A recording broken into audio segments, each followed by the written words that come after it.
اعوذ باللہ من الشیطان الرجیم بسم اللہ الرحمن الرحیم ان فی خلق السماوات والارض واختلاف اللیل والنہار لآیات لأولی الالباب الذین یذکرون اللہ قیاما وقعودا وعلی جنوبہم ویتفکرون فی خلق السماوات والارض ربنا ما خلقت هذا باطلا سبحانك فقنا عذاب النار ربنا إنك من تدخل النار فقد أخزيته وما للظالمين من أنصار ربنا إننا سمعنا مناديا ينادي للإيمان أن آمنوا بربكم فآمنا ربنا فاغفر لنا ذنوبنا وكفر عنا سيئاتنا وتوفنا مع الأبرار ربنا وآتنا ما وعدتنا على رسلك ولا تخزنا يوم القيامة إنك لا تخلف الميعاد صدق الله العظيم۔ سورہ آل عمران کی آیت نمبر 190 سے 194 تک آیات آپ کے سامنے تلاوت کی۔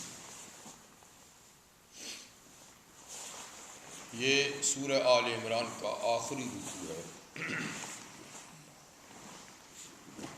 اور یہ رکوع نبی کریم صلی اللہ علیہ وسلم جب نماز تہجد کے لیے اٹھتے تھے تو اٹھتے ہی یہ پورا رکوع آپ تلاوت کیا کرتے تھے، یعنی جو ہی چارپائی سے اٹھے اور منہ پر ہاتھ پھیرا، نیند کو ہٹایا اور آسمان کی طرف منہ کر کے یہ پورا رکوع آپ تلاوت کیا کرتے تھے۔ اس سے پہلی آیت میں حکم تھا یا یہ اللہ کا فرمان تھا کہ آسمان اور زمین یہ اللہ کے ہیں اور اللہ تعالیٰ ہر چیز پر قادر ہے، اس لیے عبادت کا مستحق اللہ ہے۔ اب اسی پر اس آخری رکوع میں کچھ اللہ دلائل دیتے ہیں اور اپنے معبود ہونے کی۔ تو یہ ابتدائی آیتیں جو میں نے آپ کے سامنے اس وقت تلاوت کی ہیں، دو آیتیں، ان کا شان نزول یعنی یہ کس موقع پہ نازل ہوئیں، تو بعض آیات قرآن مجید کی ایسی ہیں یا صورتیں کہ جو کسی خاص موقع پہ نازل ہوئیں، اس کو شان نزول کہتے ہیں، اور بہت سی آیتیں اور صورتیں ایسی بھی ہیں جس کے لیے کوئی شان نزول نہیں ہوتا، پہلے سے ویسی ہی آتی ہیں۔ تو ان کا کچھ شان نزول دو باتیں ہیں۔ پہلی یہ کہ نبی کریم صلی اللہ علیہ وسلم کے جو مخالفین تھے مکہ میں، مشرکین مکہ جن کو کہتے ہیں، تو وہ ان کی بھرپور کوشش ہوتی تھی کہ کسی نہ کسی طریقے سے ان کو ناکام بنایا جائے، مسلمانوں کو، حضور صلی اللہ علیہ وسلم کو ان کی بات نہ چلے۔ اس کے لیے وہ ہر طریقے سے کوشش کرتے تھے۔ تو ان کی انہی کوششوں میں سے ایک یہ بھی تھی کہ نبی کریم علیہ السلام سے خواہ الٹے سیدھے سوالات کرتے تھے کہ آپ اللہ کے نبی ہیں تو یہ کام بتائیں، اللہ کے نبی ہیں تو یہ چیز دکھائیں، یہ معجزہ دکھائیں، یہ معجزہ دکھائیں۔ ماننا نہیں تھا، صرف الجھائے رکھنا، پریشان کرنا۔ چنانچہ مشرکین مکہ نے ایک دفعہ ایسا کیا کہ یہودیوں سے ایک سوال کیا کہ تمہارے نبی موسیٰ علیہ السلام کیسے تھے؟ تو یہودیوں نے کہا ہمارے نبی موسیٰ علیہ السلام کو اللہ تعالیٰ نے بڑے معجزات دیے تھے، بڑی شان دی تھی، اور ان کے معجزات میں سے ایک لاٹھی کا سانپ بننا تھا۔ جب لاٹھی کو پھینکتے تو سانپ بن جاتی تھی۔ اور ان کے معجزات میں سے ید بیضا، ہاتھوں کی چمک، جب ہاتھ یہاں رکھ کر ایسا کرتے تو وہ سورج سے زیادہ چمکتا تھا۔ اسی طریقے سے ان کی لاٹھی مارنے سے اللہ نے ہمارے لیے مصر سے نکلنے کے لیے دریا میں رستے بنائے. دریا سے پار گئے تو اللہ تعالیٰ نے معجزہ یہ دکھایا کہ کھانے پینے کی چیزیں ختم ہو گئی تو من اور سلوہ اللہ نے نازل کیا. پانی ختم ہو گیا تو موسیٰ علیہ السلام نے لاٹھی ماری پتھر پہ تو 12 چشمے جاری ہو گئے. تو اس طرح کی یعنی دیکھو نا، اچھا ان کا مشرکی نے کہا اچھا ٹھیک ہے. پھر عیسائیوں کے پاس گئے، بھائی تمہارے عیسیٰ علیہ السلام جو ہیں وہ کس شان والے ہیں، کیا چیزیں دکھائیں. کہا کیا کہتے ہو، ہمارے عیسیٰ علیہ السلام تو مردوں کو زندہ کرتے تھے. ہاں جی، اور مادرزاد اندھوں کے آنکھوں پہ ہاتھ پھیرتے تو بینا ہو جاتے تھے، اور برس کے اور جذام کے مریضوں پہ ہاتھ پھیرتے تو ساری بیماری ختم ہو جاتی تھی. کیا بات ہے، ٹھیک. اب یہ حضور علیہ السلام کے پاس ہے، کہنے دیکھا نبی ہوتے ہیں تو ایسے ہوتے ہیں. ہاں، یہودی کہتے ہیں کہ ہمارے پیغمبر نے یہ نشانیاں دکھائیں، عیسائی کہتے ہیں ہمارے نبی نے یہ نشانیاں دکھائیں. آپ نے تو کچھ دکھایا ہی نہیں، آپ بھی کچھ کر کے دکھائیں نا. پھر حضور صلی اللہ علیہ وسلم کے سامنے ایک بڑی لمبی فہرست پیش کر دی. اگر آپ نبی ہیں تو کوئی صفا پہاڑی اس کو سونے کا بنا دیں اس کو سونے کا بنا دیں، یا آپ ایسا کریں کہ کم سے کم آپ کا کھجوروں کا باغ یہاں ہونا چاہیے، اس میں آپ کا سنہری محل مکان ہونا چاہیے. آپ کے پاس تو ہم سے بھی کم سرمایہ ہی نہیں آپ کے پاس. کہتے ہیں جی ہم اتنا بڑا شان والا نبی ہوں جی. تو یہ کیا بات ہے. کبھی کہتے تھے کہ یہاں نہریں بہا دیں مکہ میں، اور کبھی کہتے تھے کہ ایسا کریں کہ آپ ہماری آنکھوں کے سامنے سیڑھی لگا کے آسمان پہ جائیں اور وہاں سے ایک کتاب اپنے ہاتھ میں لائیں، اس میں لکھا ہو کہ آپ اللہ کے نبی ہیں. کبھی کہتے تھے کہ خود اللہ کو بلا کر لے آؤ اور فرشتوں کو ہمارے سامنے اللہ کہیں کہ یہ میرا نبی ہے، اور ہم آپ کو ستاتے ہیں، آپ کی بات نہیں مانتے تو کم سے کم ہمیں کوئی سزا دیں، آسمان سے کوئی ٹکڑا توڑ کے ہمارے سروں پہ ہمارے. تو یہ ساری ایک فہرست دے دی کہ یہ کریں وہ کریں یہ کریں وہ کریں. آپ نے تو کچھ دکھائی. تو اللہ تعالیٰ نے یہ آیت نازل فرمائی کہ اندھو میں نے اتنا بڑا آسمان بنایا، اتنی بڑی زمین بنائی، اتنی بڑی کائنات بسائی، یہ کوئی نشانی نہیں ہے. یہ چھوٹی چھوٹی چیزیں تم پوچھتے ہو کہ یہ کرو وہ کرو، میں نے تو کتنا بڑا کارنامہ کیا ہوا ہے. ذرا میری مخلوق میں غور کرو تو تمہیں پتہ چلے کہ میں نے کیا کچھ بنایا ہے. ایک تو اس واقعے پہ یہ آیتیں نازل ہوئی. دوسرا، حضرت عطا رحمہ اللہ ایک بہت بڑے تابعی ہیں، وہ کہتے ہیں کہ میں نے حضرت ام المومنین حضرت عائشہ صدیقہ رضی اللہ تعالیٰ عنہ سے ایک دفعہ پوچھا کہ ام المومنین، نبی کریم علیہ السلام کا کوئی عجیب غریب واقعہ مجھے سنائیے، کوئی عجیب غریب واقعہ. تو ام المومنین نے کہا کہ حضور کی تو ساری زندگی عجیب غریب ہے، کون سا کوئی ایسا خاص واقعہ جو عجیب؟ ہر واقعہ ان کا عجیب ہے، ساری زندگی ان کی عجیب ہے. لیکن چلو ایک بات تو میں بتاؤں کہ ایک دن نبی کریم صلی اللہ علیہ وسلم تشریف لائے رات کے وقت، میرے گھر میں قیام کا دن تھا آئے، اور میں پہلے سے اپنے کمبل میں لحاف میں لیٹی ہوئی تھی، رات کا وقت تھا. آپ بھی آئے، تھوڑی دیر آپ بھی لیٹ گئے. لیٹنے کے بعد آپ نے کہا عائشہ مجھے اجازت دو میں اپنے رب کی عبادت کر لوں. تھوڑا لیٹ ہی تھے، بڑی خوشی سے کرے. تو آپ نے بہرحال وضو کیا، وضو کرنے کے بعد آپ نے ماشاءاللہ نماز شروع کی. لمبی لمبی رکعتیں آپ نے نماز کے اندر پڑھی، اتنی کہ آپ کے پاؤں مبارک سوج گئے. فجر تک، یعنی عشاء کے بعد تھوڑی دیر سوئے تو فجر تک، یہاں تک کہ فجر کی آذان دی حضرت بلال رضی اللہ عنہ نے، تو پھر جب نماز کا ٹائم ہوا تو وہ حضور کو بلانے کے لیے دروازے پہ آیا کہ حضور نماز کا ٹائم ہو گیا ہے۔ تو آپ نے یعنی آپ اس نماز میں اتنے روئے کہ آپ کا سینہ جو ہے نا وہ آنسوؤں سے تر ہو گیا تھا، پاؤں بھی سوجے ہوئے تھے۔ حضرت بلال نے صورتحال دیکھی کہ جی اتنی مشقت کرنے کی کیا ضرورت ہے، اتنی مشکل اٹھانے کی کیا ضرورت ہے؟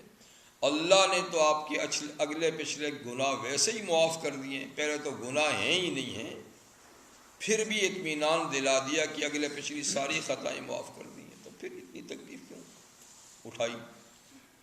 تو آپ نے جواب میں فرمایا افلا اکون عبدا شکورا، اللہ نے اتنی مہربانی کی ہے تو کیا میں اس کا شکر گزار بندہ نہ بنوں؟ آج اب مجھ پہ تو اور زیادہ شکر کرنا اللہ کا ضروری ہوگا کہ اس نے اتنا بڑا احسان کیا۔ تو بات یہ ہے کہ اس کے بعد فرمایا کہ آج رات مجھ پہ قرآن مجید کی کچھ آیتیں نازل ہوئیں اور پھر یہی آیتیں پڑھ کے بتائیں کہ یہ آج رات نازل ہوئی۔ تو یہ تہجد ہی کے وقت نازل ہوئی، تو پھر آپ کا معمول تھا کہ آپ ان کو تہجد میں پڑھا کرتے تھے۔ تو خیر ان آیات میں اللہ تعالیٰ نے مشرکین مکہ کو یہ جواب دیا کہ تم نبی صلی اللہ علیہ وسلم سے نشانیاں مانگتے ہو کہ یہ کرو وہ کرو، تو تمہیں کوئی نشانی نظر نہیں آتی؟ پر ان فی خلق السماوات والارض، دیکھو آسمانوں کے پیدا کرنے میں اور زمین کے پیدا کرنے میں، واختلاف اللیل والنہار، اور رات اور دن کو بدلنے میں۔ رات اور دن کو بدلنے کا مطلب ہے کہ کبھی رات کبھی دن، کبھی رات کبھی دن، اور بدلنے کا یہ معنی بھی ہے کبھی رات چھوٹی دن بڑا، کبھی دن چھوٹا رات بڑی۔ جی تو یہ ایک باقاعدہ نظام ہے، باقاعدہ، اس میں کبھی ایک سیکنڈ آگے پیچھے نہیں ہوتا۔ پھر اسی رات دن کے تبدیل ہونے سے موسموں کا تبدیل ہونا، کبھی گرمی کبھی سردی، کبھی بہار کبھی خزاں۔ جی تو یہ آسمانوں اور زمین کا بنانا، رات اور دن کا عدل بدل کرنا، فرمایا لآیات لأولی الالباب، اس میں ایک نہیں بہت نشانیاں ہیں، بہت نشانیاں ہیں، لیکن کس کے لیے ہیں؟ عقل والوں کے لیے، بے عقلوں کے لیے کچھ بھی نہیں۔ عقل والوں کے لیے اس پورے سسٹم میں، پورے نظام میں بہت نشانیاں ہیں۔ تو بہرحال اللہ تعالیٰ نے زمین آسمان اور دن رات کو اپنی قدرت کی نشانیوں میں سے نشانیاں بتایا، اور یہ بھی بتایا کہ اس سے فائدہ اٹھانے والے عقل مند لوگ۔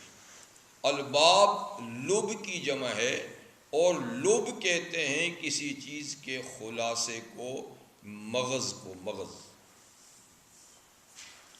جیسے کہ بادام اخروٹ کو توڑیں، بادام کو توڑیں تو چھلکا الگ ہو جاتا ہے، تو اندر سے جو نکلتا ہے نا وہی لب ہے، یعنی مغز، گیری، نٹ۔ جی تو یہ کیا ہیں؟ خلاصہ۔ تو اسی طریقے سے انسان کے جسم کے اندر بھی ایک چیز ایسی ہے کہ وہ کیا ہے؟ لب کہلاتی ہے، یعنی عقل۔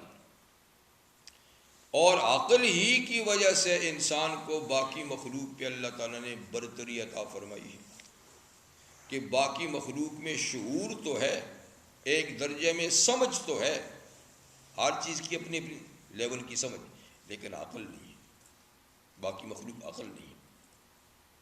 انسان میں عقل ہے، وہ نیکی بدی میں فرق کر سکتا ہے، اس کے ساتھ جائز ناجائز میں فرق کر سکتا ہے، اور اسی عقل کی وجہ سے اللہ تعالیٰ نے انسان کو قانون کا پابند بنایا ہے۔ باقی مخلوق کے لیے قانون اور ضابطہ نہیں ہے، وہی جو تکوینی قانون ہے، فطرتی قانون، اس کے مطابق چلتی ہیں۔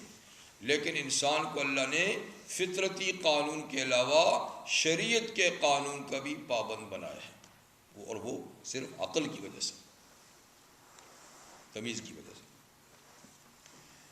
اب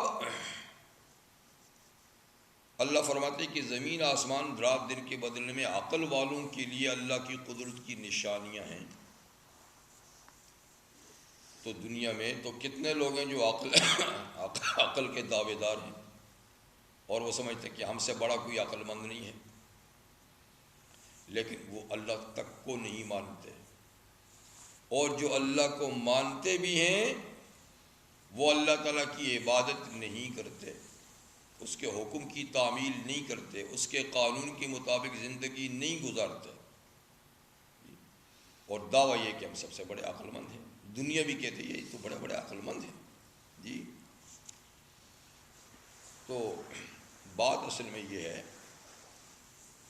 عقل دو طرح کی ہوتی ہے، ایک ہے عقل معاش اور ایک ہے عقل معاد۔ عقل معاش کا معنی وہ عقل جو صرف اس دنیا میں جینے اور جینے کے اسباب کو سمجھتی ہے، اور اچھے سے اچھے اسباب جمع کرنے کی کوشش کرتے ہیں کہ بس یہ دنیا، یہ زندگی اچھے طریقے سے گزر جائے، اطمینان سے گزر جائے، چین سے خوشی سے گزر جائے۔ تو سارے اسباب اسی کے لیے تلاش کرتے ہیں، مکان اچھا ہو، فرنیچر اچھا ہو، کھانا اچھا ہو، لباس اچھا ہو، گاڑی اچھی ہو، یہ اچھا ہو جی، اور یہ کہ سوسائٹی میں نام ہو، یہ ہو، بس اس کے لیے کسی قانون کی پابندی نہیں، اس معیار کو حاصل کرنے کے لیے جو جی میں آتا وہ کرتے ہیں۔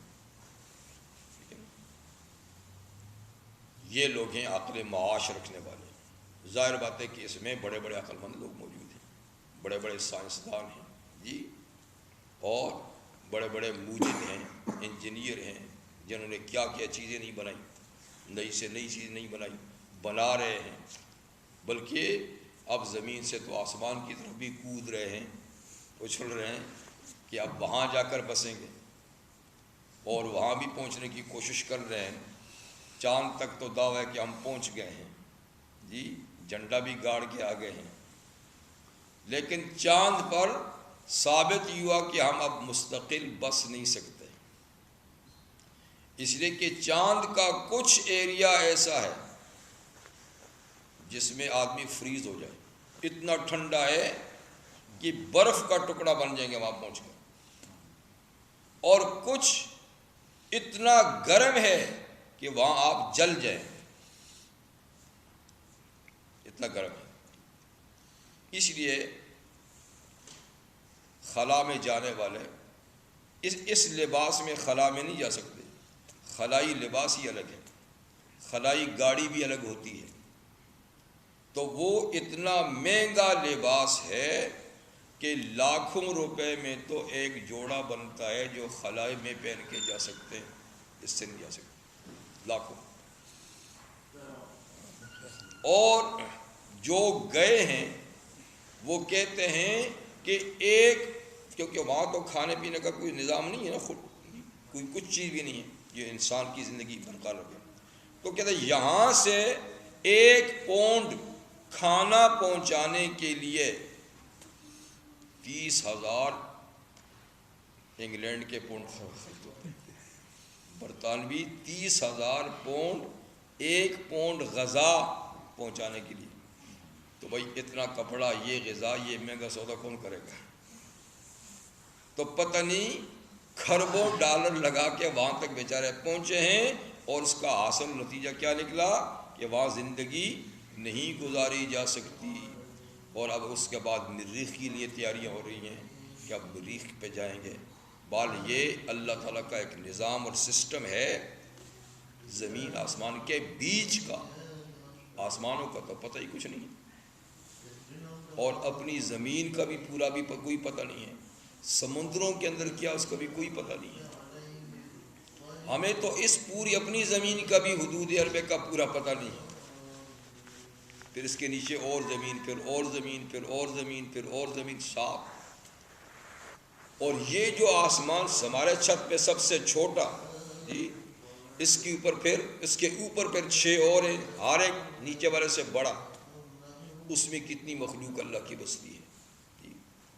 تو یہ سسٹم تو ہمارا، اور یہ خلا کا، جس میں یعنی سورج ہے سب سے بڑا کرہ جی، چاند ہے، پھر وہی سیارے، زحل ہے، مریخ ہے، وغیرہ وغیرہ وغیرہ، اور نہ معلوم ان گنت ستارے ہیں اور کتنے سیارے ہیں جی. یہ سب کس نے قائم کر رکھا ہے؟ کون ان کو چلا رہا ہے؟ یعنی کبھی انہوں نے اس کائنات کے نظام پہ کبھی غور کیا ہے؟ یہ لاٹھی کا موزہ کبھی مانگتے ہیں، کبھی فلانے کا سانپ کا مانگتے ہیں، کبھی فلانے کا مانگتے ہیں، کبھی یہ کہ اتنی بڑی کائنات میں نے بنا رکھی ہے، ذرا اپنی عقل کو اس میں استعمال نہیں کرتے، اس میں غور نہیں کرتے کہ وہ مجھے پہچان لیں، اور مجھے پہچانیں گے تو پھر میرے نبی کو بھی پہچانیں گے، میرے حکم کو بھی پہچانیں گے. تو یہ ساری بیماری یہ ہے کہ اللہ کی معرفت حاصل نہیں.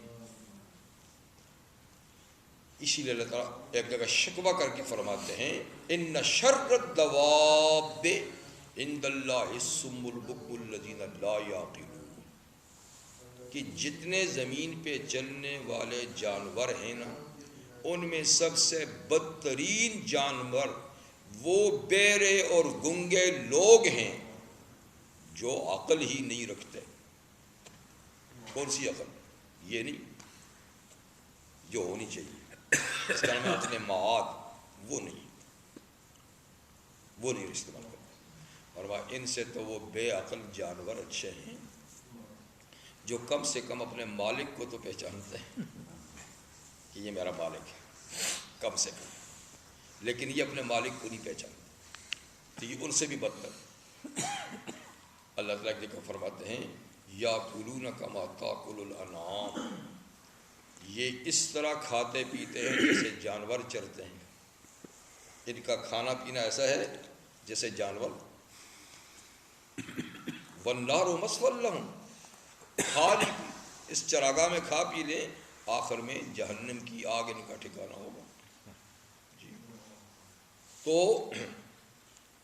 عقل معاشرت بھی یہ رکھنے والے، انہوں نے کبھی یعنی غور نہیں کیا اس سسٹم، اس نظام پر کہ اللہ تعالیٰ نے سورج پیدا کیا، کتنے فائدے رکھے ہیں اللہ نے سورج میں. اتنا گرم کرہ، اتنی تپش ہے، اتنا ایندھن اس میں جل رہا ہے، نہ معلوم کب سے جل رہا ہے، کب تک جلتا رہے گا جی. کہ ہم سے وہ 9 کروڑ 30 لاکھ میل دور ہے. 9 کروڑ 30 لاکھ میل دور ہے سورج. وہ کتنی گرمی پھینکتا ہے یہاں پر، جو قریب جاؤ گے تو کتنی ہوگی. یہاں بھی گرمی کے موسم میں ہم رک نہیں سکتے اس کے ساتھ. اور زمین سے 13 لاکھ گنا بڑا ہے، یعنی مزید 13 لاکھواں حصہ ہے اس کا، اتنا بڑا ہے. چونکہ بہت دور ہے، کروڑوں میل، اس لیے ہمیں چھوٹا سا نظر آتا ہے. تو پورے اس نظام کو روشنی اور گرمی پہنچانے کا کام اس کا ہے. سورج نہ ہوتا ہماری فصلیں پکتی، یہ پھل پکتے. کتنا مفید نظام اللہ نے. اور سورج کی گرمی نہ ہوتی تو ہم زندہ رہ سکتے؟ ہمیں تو گرمی کی ضرورت ہے، تو ہمیں بھی ضرورت، ہمارے جانوروں کو بھی ضرورت، ہماری فصلوں کو بھی ضرورت. سورج نہ ہوتا تو سمندر سے بھاپ اٹھتی، سمندر کو بھی گرم کرتا ہے، اس سے بھاپ اٹھتی ہے، وہ بادل بنتا ہے، وہ بارش بن کے برستی ہے.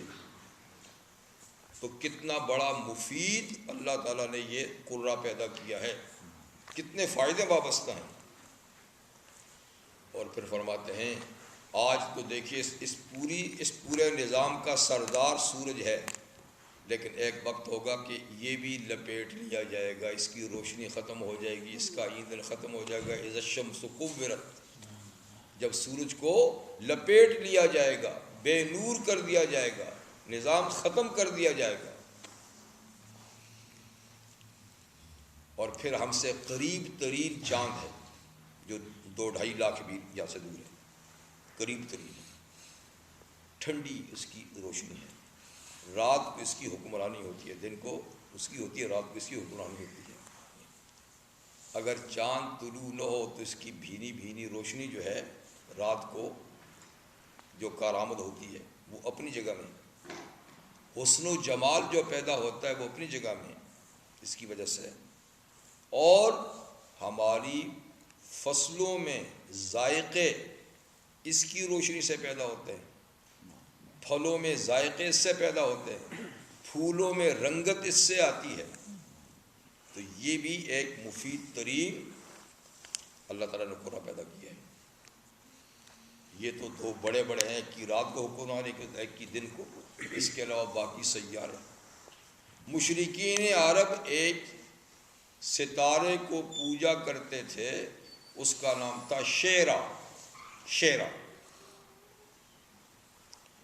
سائنسدان اور فلکیات کے ماہرین کہتے ہیں کہ وہ شیرا ستارہ سورج سے بھی 20,000 گنا بڑا ہے، سورج سے 20,000 گنا بڑا ہے، لیکن ہمیں نظر آتا ہے وہ پتہ نہیں سورج سے بھی کتنا دور ہے پیچھے، کہ ہمیں نظر ہی تک نہیں آتا۔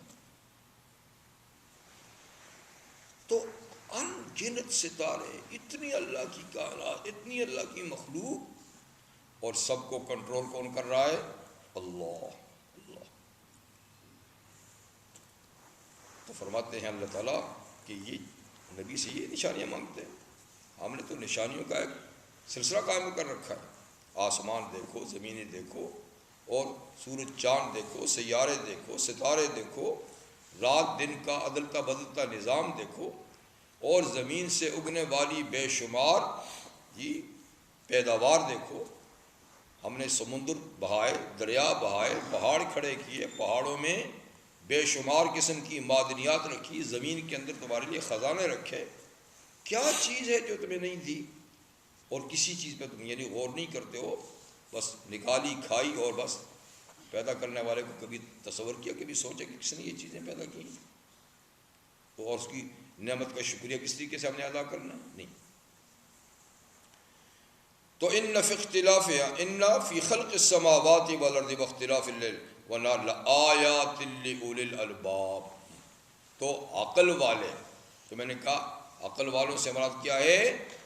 عقل معاد رکھنے والے، آخرت کی سوچ رکھنے والی جو عقل ہے، آخرت کی سوچ، ان کے لیے ان ساری چیزوں میں اللہ کی نشانی ہے۔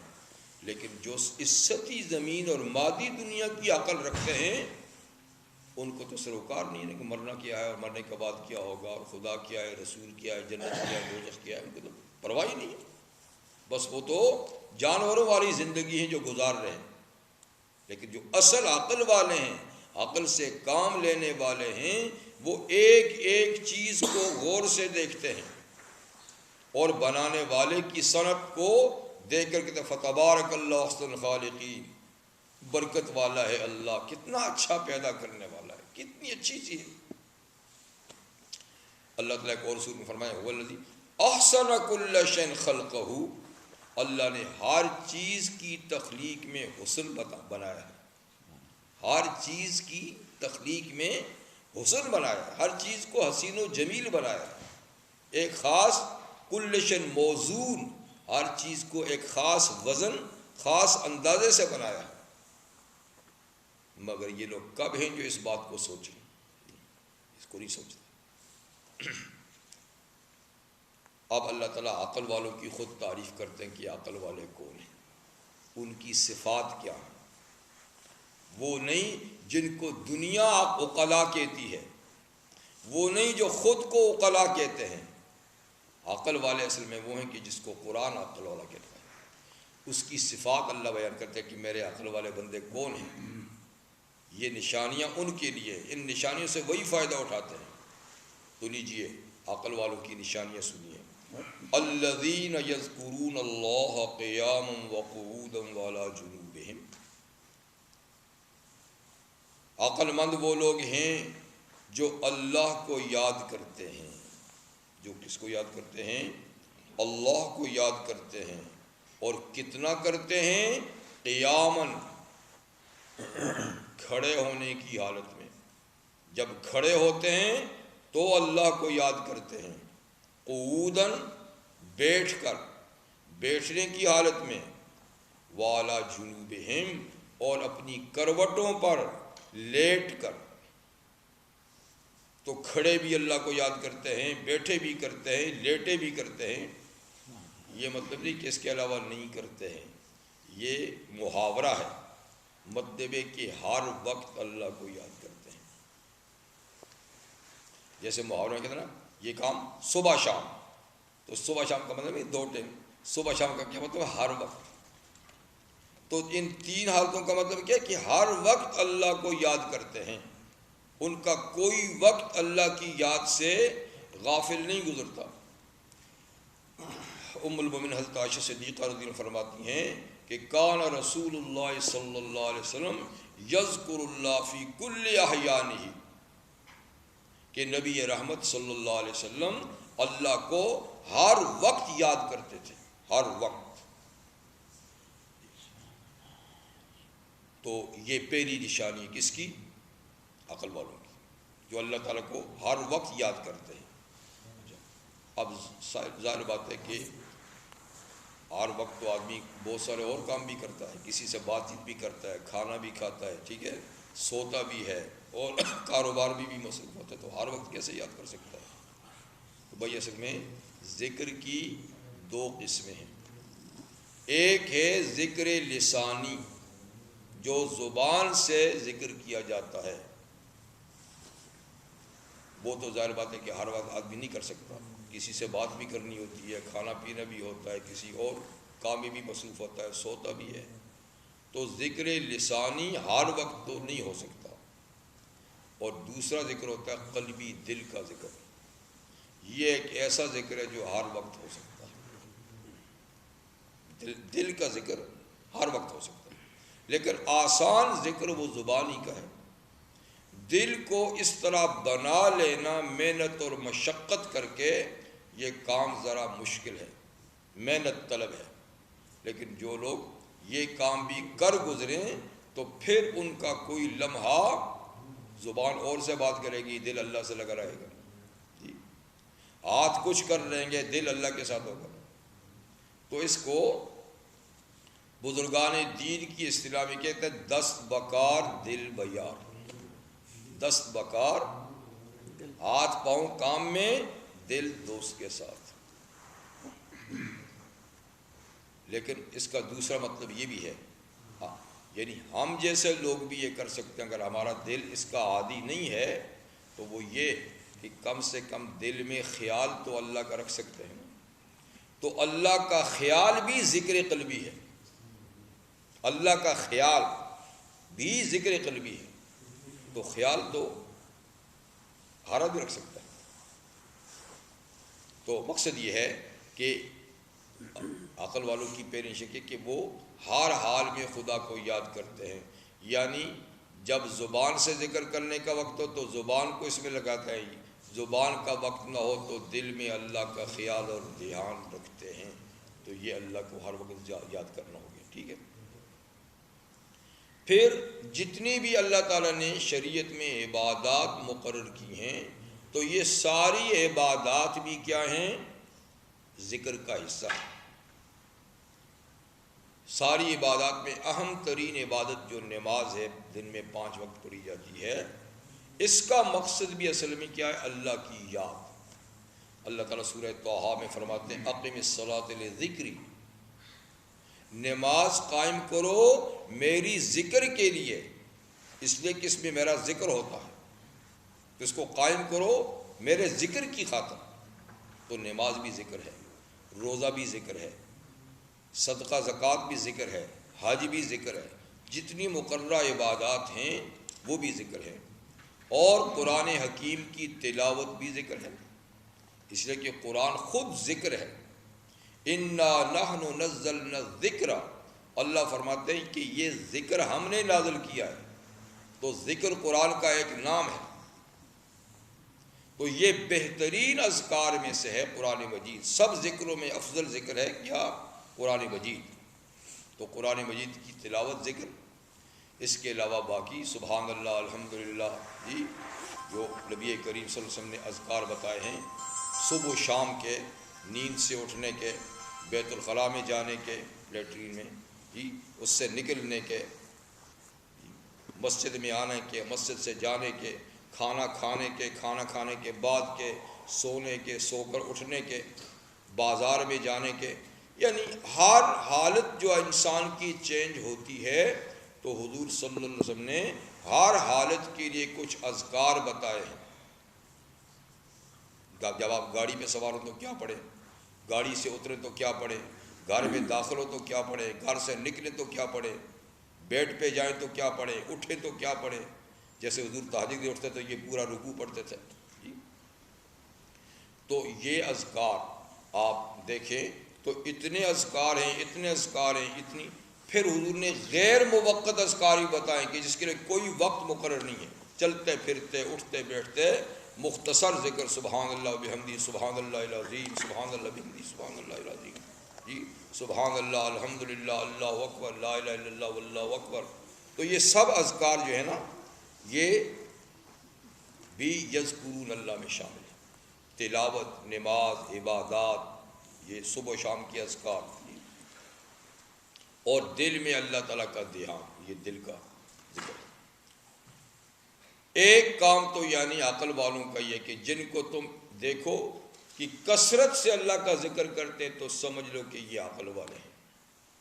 یہی لوگ اس کائنات میں غور و فکر بھی کرتے ہیں اور بنانے والے کی معرفت بھی رکھتے ہیں اور اس کی حکم کی پابندی بھی کرتے ہیں. دوسری نشانی کیا ان کی؟ کہ وَيَتَفَكَّرُونَ فِي خَلْقِ السَّمَاوَاتِ وَالْأَرْضِ، وہ زمین اور آسمان کے پیدا کرنے میں غور و فکر بھی کرتے ہیں.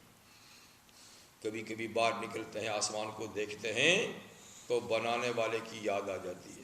ستاروں سیاروں کو دیکھتے ہیں چلتا ہوا، رکا ہوا، روشن، تو فوراً کو اللہ کی یاد آ جاتی ہے. زمین پہ چلتے ہیں تو فوراً اللہ کی یاد آ جاتی ہے. پھولوں کو دیکھتے ہیں، پھلوں کو دیکھتے ہیں، ندی نالوں کو دیکھتے ہیں، پہاڑوں کو دیکھتے ہیں، سبزہ زاروں کو دیکھتے ہیں، ریگستانوں کو دیکھتے ہیں، یا زمین میں اللہ کی اور جو مخلوق پھرتی ہے، جانور ہیں، ان کو دیکھتے ہیں. تو جس چیز پہ نظر پڑتی ہے تو فوراً اللہ کا دھیان ہوتا ہے کہ یہ اللہ کی مخلوق ہے، اللہ نے اس کو بنایا ہے اور ہمارے لیے اس کو بنایا ہے. تو اس طریقے سے زمین آسمان میں غور و فکر کرتے ہیں. اسی طرح ستاروں میں کرتے ہیں، اسی طرح سیاروں میں کرتے ہیں. اب ستاروں اور سیاروں میں غور و فکر کرنا یہ دو طرح ہے. ایک تو علم نجوم ہے اور ایک علم فلکیات ہے. یعنی کچھ لوگ ستاروں میں اس لحاظ سے غور و فکر کرتے ہیں کہ اس کا تعلق انسان کی قسمت سے کیا ہے. یہ فلانے آدمی کی قسمت فلانے ستارے سے وابستہ ہے، فلانے کی فلانے ستارے سے وابستہ ہے. ہاں جی، نجومی لوگ نا، تو وہ بیٹھے رہتے ہیں، آؤ جی آپ کی قسمت بتائیں. پہلے اپنی قسمت تو کھوٹی کو ٹھیک نہیں کر سکتا ہے، ہماری تمہاری کیا بتائیں گے. اس قسم کے اکثر لوگ فٹ پاتھوں پہ بیٹھے ہوتے ہیں نا ہمارے ملکوں میں. تو یا فال نکالیں گے نا، چند فال کے لفافے لکھے ہوں گے، اس میں پتہ نہیں کچھ لکھا ہوتا ہے، پھر ادھر ساتھ میں طوطا بٹھایا ہوتا ہے کہ تو طوطے سے فال نکالو. تو وہ صرف 8-10 ہی ہیں اور ساری دنیا کی فالیں وہیں سے نکلتی ہیں. طوطا کوئی پکڑ کے لے آتا ہے، وہ پڑھ کے یہ تیری قسمت ہے. یہ تو نجومی نہیں نا، فال والے ہیں. کچھ ہاتھ دے کر 10 شراس، آؤ وہی قسمت بتائیں، وہ لکیریں پڑھتے ہیں، یہ قسمت. کچھ ستاروں کے نجومی، ہاں جی، اور جو تیرا ستارہ فلاں گردش میں ہے، تیرا ستارہ آج کل گردش میں ہے. اچھا بھائی، ستارے گردش میں نہیں ہوتے، سیارے گردش میں ہوتے. تو مقصد یہ کہ ایک یہ فکر ہے کہ کس کا کس ستارے سے لنک ہے، کیا ہے. تو نبی نے فرمایا کہ جو ستارہ، جو نجومیوں سے جا کر قسمت معلوم کرے، اس نے محمد کی شریعت کا انکار کیا. جو اس ایسے لوگوں سے قسمتیں معلوم کریں، قسمت تو اللہ نے بنائی ہے، اللہ جانتے ہیں، ان کو کیا پتہ ہے کہ کس ستارے سے کیا وابستگی ہے جی۔ تو یہ شرک جیسا کام ہے۔ فرمان کہ بالکل یقین نہیں کرو، ان کے پاس بالکل نہیں جاؤ، جو الٹی سیدھی پیشن گوئیاں کرتے ہیں کاہن لوگ یا نجومی لوگ جو قسمت، تو ایک تو یہ بالکل غلط کام ہے۔ مطلب کہ نجوم ایک علم تو ضرور ہے، ستاروں کا ایک باقاعدہ علم تو ہے، لیکن حضرت عمر نے رضی اللہ فرمایا کہ یہ علم تو ہے لیکن مفیدہ غیر معلوم و معلومہ غیر مفید، کہ جو مفید ہے علم وہ کسی کو معلوم نہیں ہے، اور جتنا لوگوں کو معلوم ہے وہ مفید نہیں ہے، وہ مفید نہیں ہے۔ ورنہ تو ہر چیز کا دوسری چیز کے ساتھ کوئی نہ کوئی تعلق تو ہوتا ہے۔ تو خیر یہ علم نجوم ہے، یہ غلط ہے، یہ کسی کو صحیح پتہ نہیں۔ دوسرا علم فلکیات، کہ نظام شمسی میں جو ستارے یا سیارے ہیں ان کی کیفیت معلوم کرنا، کتنے بڑے ہیں، ان میں کیا کیا چیزیں ہیں، اللہ نے کیا کیا قدرت رکھی ہے، تو یہ ایک باقاعدہ علم ہے، ٹھیک ہے نا۔ تو اسی علم کے جیسے معلوم ہوا کہ وہ جو شیرا ستارہ ہے نا وہ سورج سے بھی بڑا ہے، 20,000 گنا بڑا ہے، لیکن وہ اتنا دور ہے، کہیں اتنی بلندی پہ ہے کہ وہ ہماری نظروں سے اوجھل ہے۔ تو جو کچھ نظر آ رہا ہے یہی نہیں، جو نظر نہیں آ رہا وہ اس سے کئی گنا زیادہ ہے۔ یہ تو ایک چھوٹی سی کہکشاں ہمیں نظر آ رہی ہے، پتہ نہیں کتنی کہکشاں ہیں، ستاروں سے آگے جہاں اور بھی ہے، ابھی عشق کی منزلیں اور بھی ہیں، قناعت نہ کر عالم رنگ بو پر کہ تیرے زمان و مکان اور بھی ہیں۔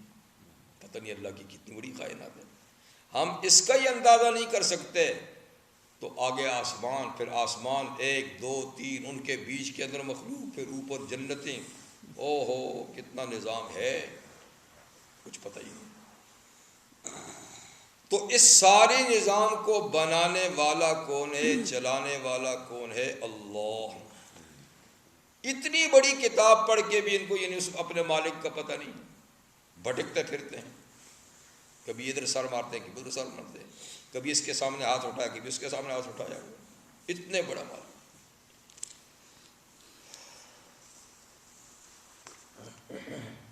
یتفکرون فی خلق السماوات والارض، جب زمین و آسمان کی تخلیق میں غور کرتے ہیں، اور ہر آدمی اپنی سطح پہ غور کر کے اللہ کی معرفت حاصل کر سکتا ہے۔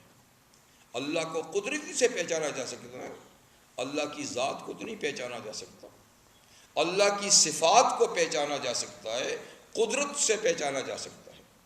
بس قدرت کے اتنے نمونے رکھے ہیں کہ ایک ہی پہ تم غور کرو تو بس آگے جانے کی ضرورت ہی نہیں ہے، ایک ہی پہ۔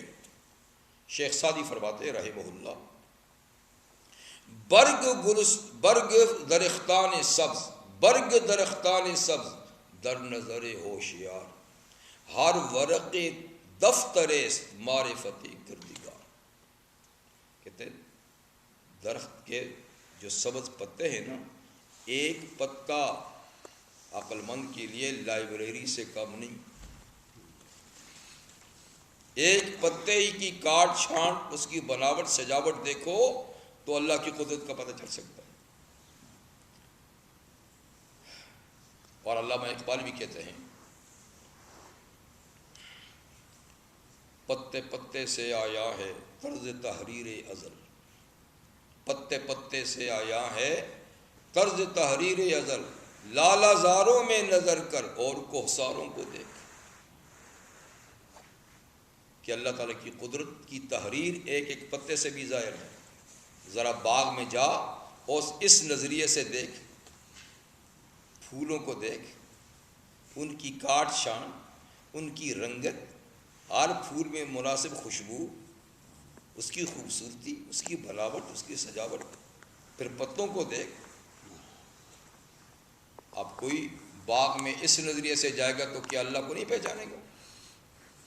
لیکن ہم تو دوسرے نظریے سے جاتے ہیں، ٹہنیاں کاٹو، گلدستہ بناؤ، $5 کا بیچ کے آ جاؤ،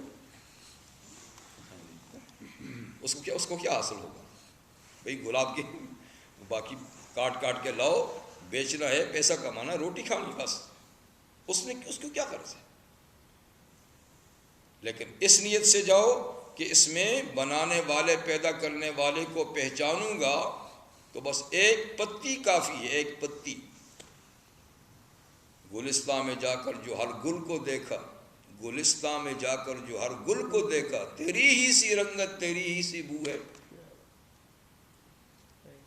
اور دوسرا کہتا ہے گلستان میں جا کر جو ہر گل کو دیکھا، نہ تیری سی رنگت، نہ تیری سی بو ہے۔ یہ مخلوق ہے، تو خالق ہے، ٹھیک ہے نا، لیکن تیری بناوٹ ہے، تیری سجاوٹ ہے۔ تو وہ غور و فکر کرتے ہیں، ہر ایک یعنی اپنے اپنے معیار سے، اپنی اپنی سمجھ سے غور و فکر کرتا ہے۔ ایک عرب بدو اونٹ چرانے والا کہتا ہے میں نے اللہ کو کیسے پہچانا؟ کہتا ہے البارۃ تدل علی البعیر والاقدام تدل علی المسیر۔ کہتے ہیں اونٹ کی مینگنی اونٹ کا پتہ بتاتی ہے۔ مینگنی پڑی ہے تو پتہ چلتا ہے کہ یہاں سے اونٹ گزرا ہے، اور نشان قدم کسی کے چلنے کا پتہ بتاتے ہیں کہ یہاں سے کوئی گزرا ہے، نشان قدم بتاتے ہیں۔ تو کہتے ہیں مینگنی اونٹ کا پتہ دے سکتی ہے، نشان قدم کسی چلنے والے کا پتہ دے سکتے ہیں، تو یہ بڑے بڑے آسمان اور یہ بڑی بڑی زمین کیا خالق خبیر کا پتہ نہیں دے سکتی کہ وہ کتنا عظیم ہے، کتنا بڑا ہے، جس نے اتنی بڑی کائنات بنائی ہے؟ تو میاں نا سوچنے کا انداز ہے، اس نے اس سے سوچا، کہاں استدلال کر لیا، اور یہاں تو ستاروں پہ کمن ڈال کے بھی یوں خالی کے خالی آ جاتے ہیں، چاند سے پھر آئے لیکن اللہ کا پتہ پھر بھی نہیں، اس کی قدرت کا پتہ پھر بھی کوئی نہیں۔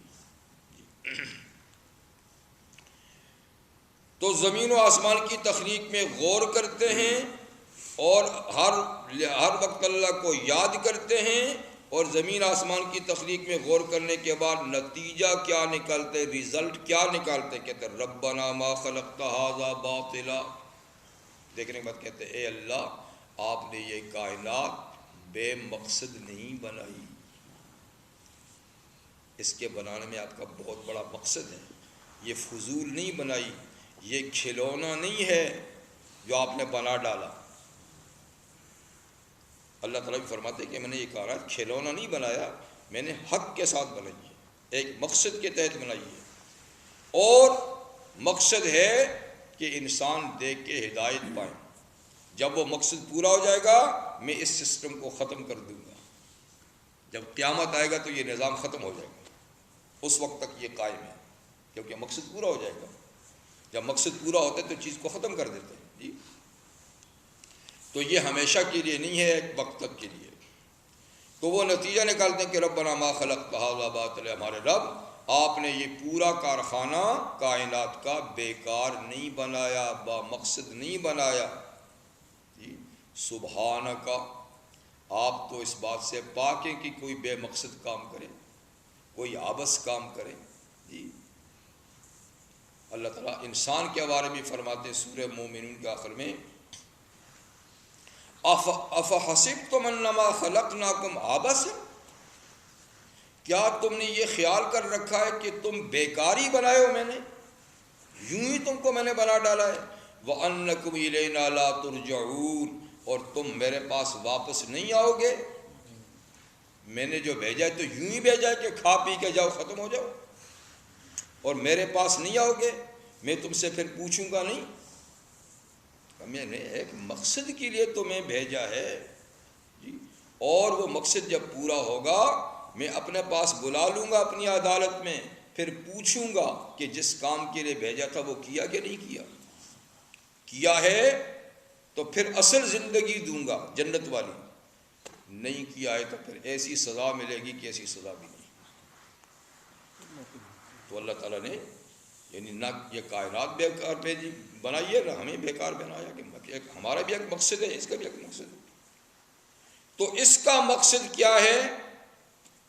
ہمارے رہن سہن کا اور اللہ کی معرفت کی پہچان، یہ مقصد ہے کائنات کا. کیونکہ اللہ تعالیٰ نے قرآن حکیم میں فرمایا ہے کہ ہم نے ساری چیزیں تمہارے لیے بنائی ہیں، زمین بھی، آسمان بھی، سورج، چاند، پورا سسٹم اور زمین سب تمہارے لیے بنایا ہے. اے انسانوں تمہارے لیے بنایا ہے. اور تمہیں کس لیے بنایا ہے؟ اپنی عبادت اور معرفت کے لیے بنایا ہے. تو کائنات کا مقصد کیا ہے؟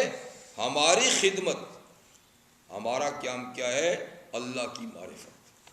یہ مقصد، یہ ایک وقت تک رہے گا، اور جب پورا ہو جائے گا تو یہ سسٹم ختم کر کے اللہ تعالیٰ اپنے پاس بلا دیں گا، بتاؤ تم نے مقصد پورا کیا ہی نہیں کیا.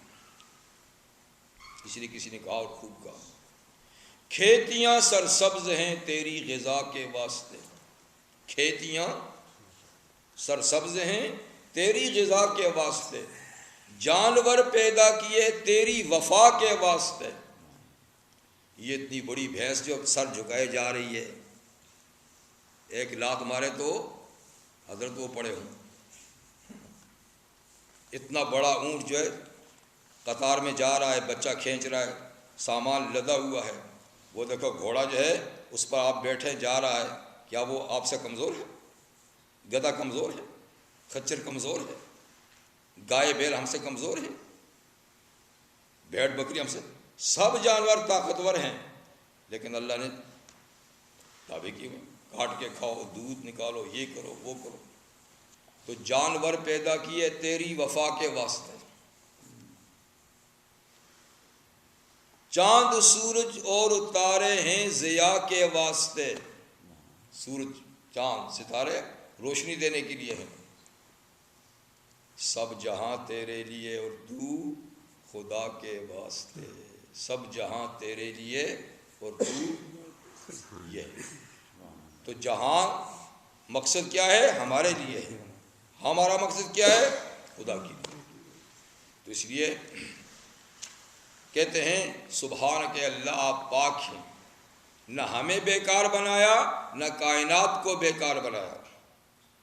لیکن ہم اگر پھر بھی نہ سمجھ سکیں، ہم سے کوتاہی ہو، تو فقنا عذاب النار، ہمیں عذاب نار سے جہنم کی آگ سے بچانا.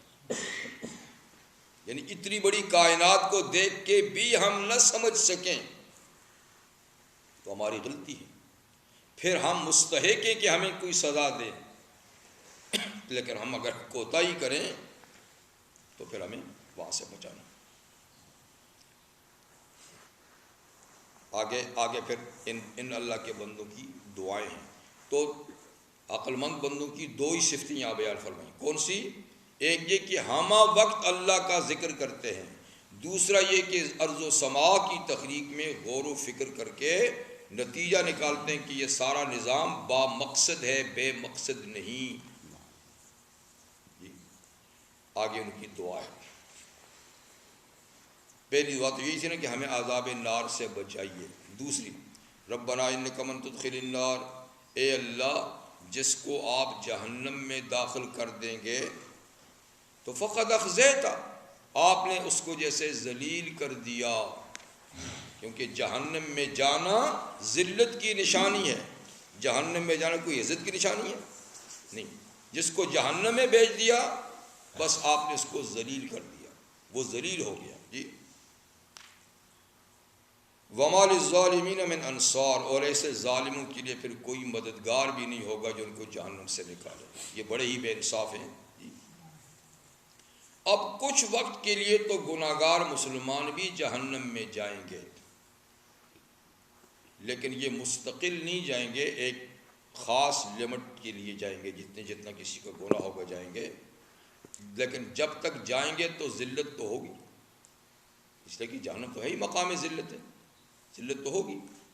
لیکن بعد میں سزا کاٹنے کے بعد پھر مقام عزت میں پہنچ جائیں گے. لیکن جو کافر ہوں گے وہ ہمیشہ ہی مقام ذلت میں رہیں گے، کبھی ان کو وہاں سے نکلنا نصیب نہیں ہوگا. دوسری دعا، ربنا اننا سمعنا منادیا ینادی للایمان ان آمنوا بربکم فآمنا، اے ہمارے پروردگار ہم نے ایک پکارنے والے کی پکار کو سنا، ایک بلانے والے کے بلانے کو سنا کہ وہ ایمان کی پکار لگا رہا تھا، ایمان کی دعوت دے رہا تھا، تو ہم نے اس کی پکار کو سنا۔ اس نے کیا کہا تھا پکار کے؟ ان آمنوا بربکم، کہ اپنے رب پہ ایمان لاؤ، یہ پکار ہم نے سنی، تو فآمنا، ہم نے اس کی پکار کو قبول کیا اور ہم ایمان لائے۔ ہم نے ایک بلانے والے کی بلاوے کو سنا کہ وہ بلا کر کہتا تھا کہ اپنے رب پہ ایمان لاؤ، تو ہم نے ایمان لایا۔ جی، ربنا فاغفر لنا ذنوبنا، اے ہمارے رب تو ہمارے گناہوں کو معاف کر دے، ہم نے تو اس کی دعوت قبول کر لی نا، اب ہمارے بچے کھچے جو گناہ تھے ان کو معاف کر دے۔ یہ بڑے گناہ مراد ہے، اچھا کبیرہ گناہ، اور کفر عنا سیئاتنا، ہمارے چھوٹے گناہ بھی دور کر دے۔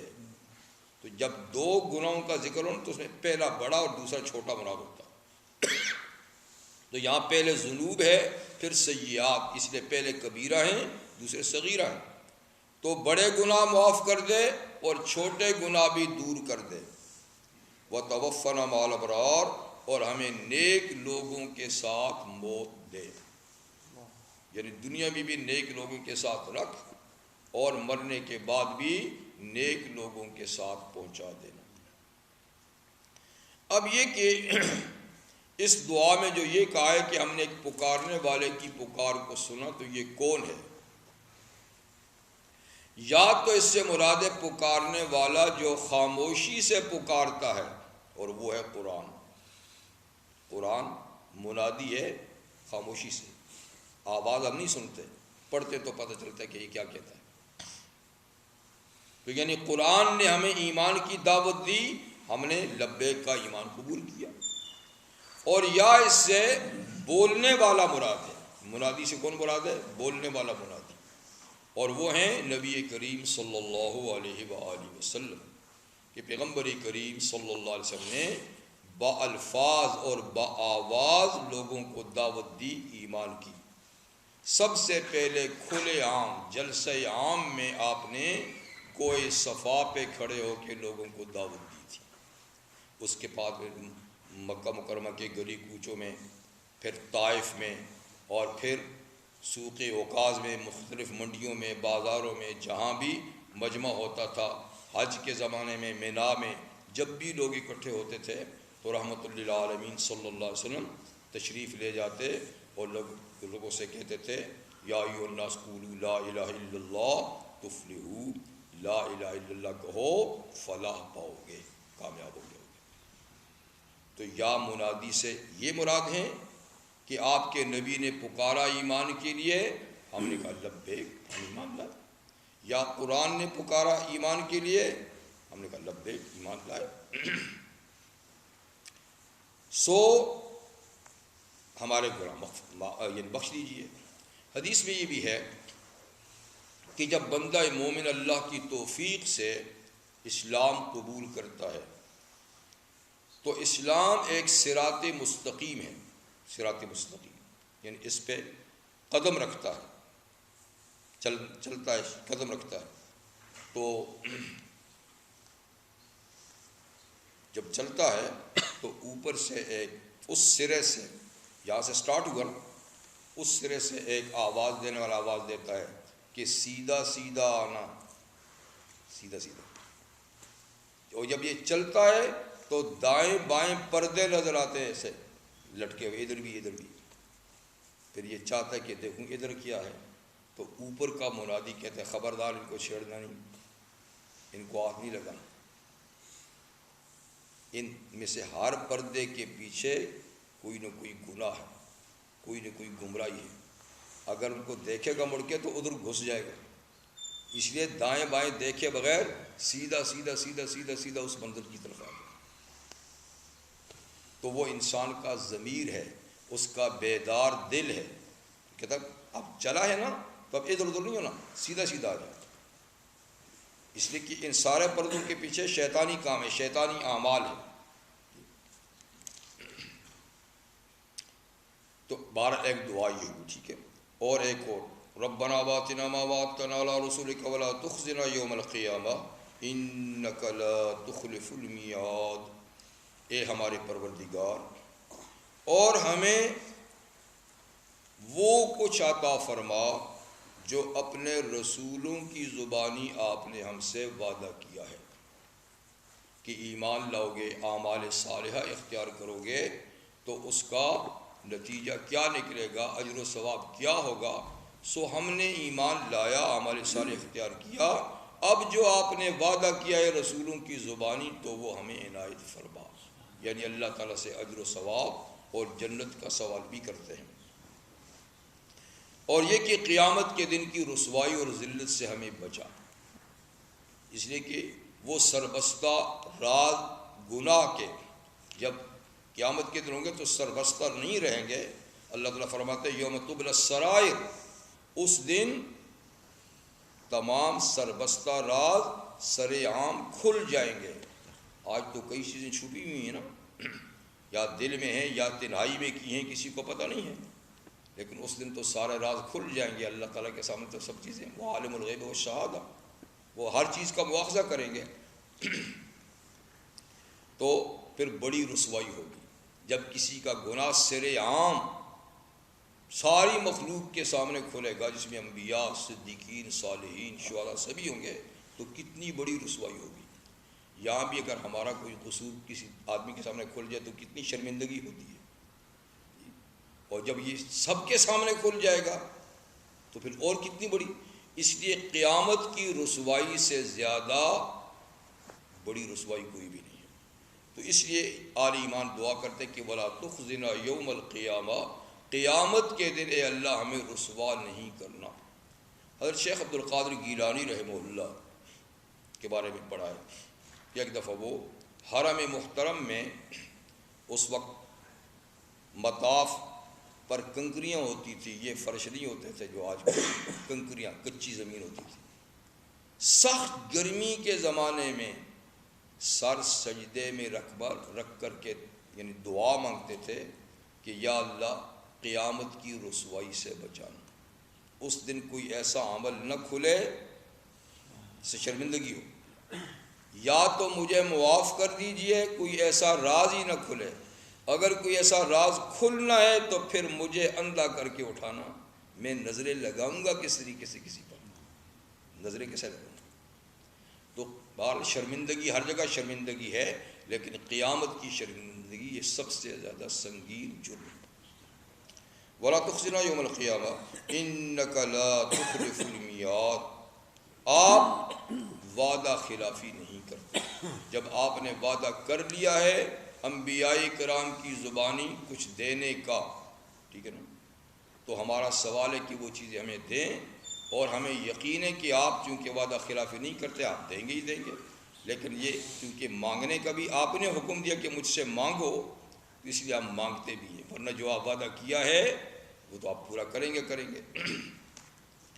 تو یہ اہل فکر اور اہل ذکر جو ہے نا، یعنی اولو الالباب، یہ ان کی چند دعائیں بھی اللہ تعالیٰ نے یہاں پر ذکر فرما دی۔